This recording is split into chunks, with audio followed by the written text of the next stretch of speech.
Salut les amis et bienvenue encore une fois sur une nouvelle vidéo. Alors aujourd'hui je vais vous présenter le capteur de température domestique de chez Xiaomi. Alors désolé pour le déballage, je croyais que la caméra était en train de filmer mais c'était pas le cas apparemment. Pour résumer, à l'intérieur du petit carton on trouve tout simplement un petit guide utilisateur qui est très bien expliqué. On trouve également un sticker adhésif à double face pour pouvoir l'accrocher à un mur. Et on trouve l'appareil lui-même. Donc attention, il n'est pas livré avec une pile. Donc j'en ai commandé une pile pour pouvoir s'en servir. Donc pour commencer, il faut installer la pile à l'intérieur. Voilà. On l'ouvre gentiment. On vient chercher notre pile.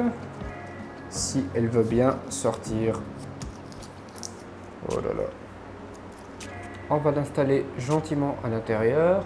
Bon, déjà à l'intérieur, il y a deux petites pins. Ça sert à réinitialiser l'appareil. Donc, on installe la pile.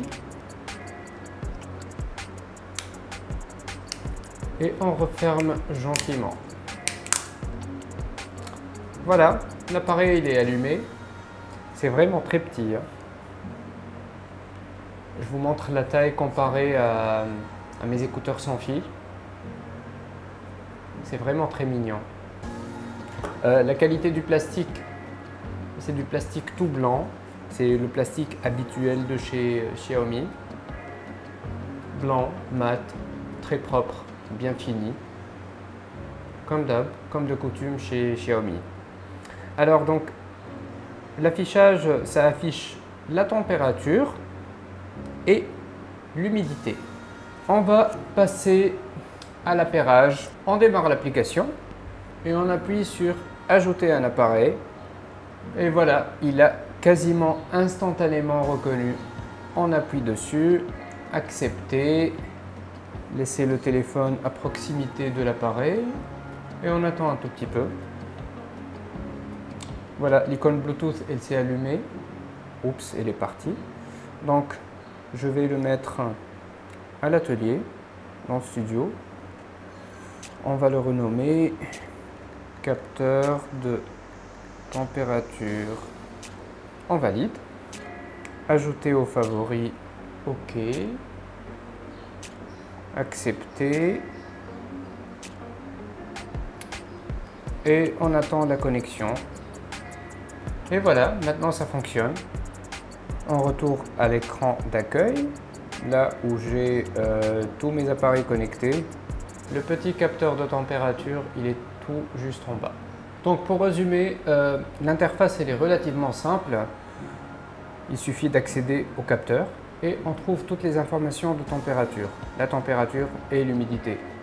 En ce qui concerne cette zone-là, normalement à partir de 24 heures d'utilisation, elle est supposée afficher un graphique sur l'évolution des températures. D'après la fiche technique, ça le fait chaque heure.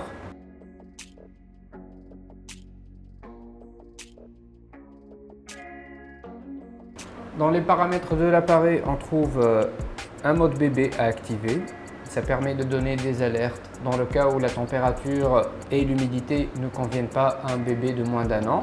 On peut également modifier l'affichage de la température en degrés Celsius ou en degrés Fahrenheit.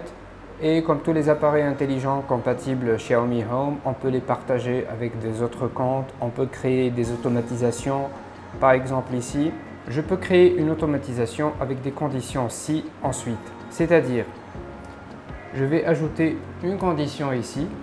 Si capteur de température supérieur à une valeur définie à 28 degrés Celsius par exemple, c'est-à-dire la condition de déclenchement de cette automatisation sera exécutée lorsque la température dépasse 28 degrés Celsius. Ensuite, on ajoute une action.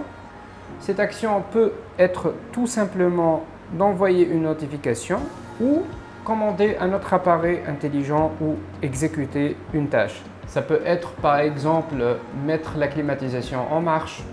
Donc ça sera tout pour la vidéo d'aujourd'hui. Ce capteur de température intelligent ne coûte même pas 10 €. Je vais vous laisser le lien d'achat direct dans la description. Alors je vous dis portez-vous bien et à la prochaine vidéo.